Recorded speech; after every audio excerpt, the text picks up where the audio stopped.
5 വർഷത്തിന് ശേഷം സെക്ഷൻ എടുപ്പ് ബോർഡ് സർവീസിങ് ഞാൻ ഇപ്പോഴാണ് നോക്കുന്നത്. വരുന്ന പേഴ്സണൽ വർക്കിൽ ഇങ്ങനെയുള്ള ഐറ്റംസ് ഒന്നും ഞാൻ എടുക്കാറില്ല. ഇത് ഞാൻ വർക്ക് ചെയ്യുന്ന സ്ഥാപനത്തിൽ നിന്ന് നന്നാക്കാൻ തന്നതുകൊണ്ട് നോക്കുന്നതാണ്. കസ്റ്റമർ ഷോപ്പിൽ നിന്ന് മേടിച്ച് സെറ്റ് ആയതുകൊണ്ടാണ് നോക്കുന്നത്.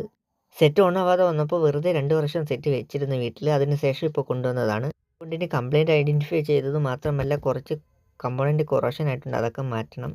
ഗ്രാമൈസിയൊക്കെ ക്ലീൻ ചെയ്തിട്ടുണ്ട്, ഇതിട്ട് നോക്കണം.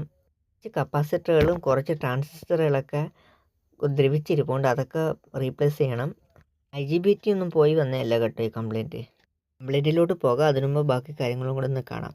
നിങ്ങൾക്കിതിൽ കാണാൻ കഴിയും ട്രാൻസിസ്റ്ററിൻ്റെ ഒക്കെ കാലൊക്കെ കൊറോഷനായിട്ട് ഇരിപ്പുണ്ട്. അതൊക്കെ മാറ്റിയതിന് ശേഷമാണ് ബാക്കി കംപ്ലയിൻറ്റ് ക്ലിയർ ചെയ്യാൻ പറ്റൂ.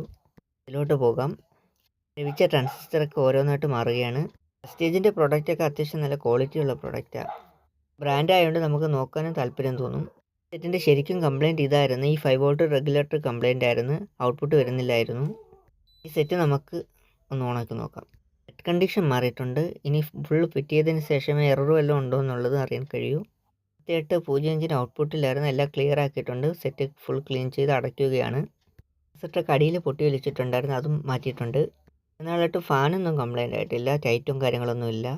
ആ ഓൺ ചെയ്യുമ്പോൾ ഉള്ള ബസർ സൗണ്ട് കേൾക്കുമ്പോൾ തന്നെ ഒരു പ്രത്യേക ഫീലാണ്. കസ്റ്റമറിന് ഭാഗ്യമുണ്ട്, ഇപ്പോഴും നല്ല കണ്ടീഷനാണ് സെറ്റ്. അങ്ങനെ സർവീസിങ് കഴിഞ്ഞ് ഇനി സെറ്റ് അങ്ങ് അടയ്ക്കാം, എന്നിട്ട് പിന്നെ ഒന്ന് ഓൺ ചെയ്ത് കാണിക്കാം. ഇതൊന്നും ചെയ്യാത്തതുകൊണ്ട് പാത്രം വെള്ളമൊന്നും ഇല്ല. എന്തോലും കയ്യിലൊരു സാധനമുണ്ട്, ഉള്ളതുകൊണ്ട് ഓണം പോലെ, അത്രയേ ഉള്ളൂ, പിന്നല്ല.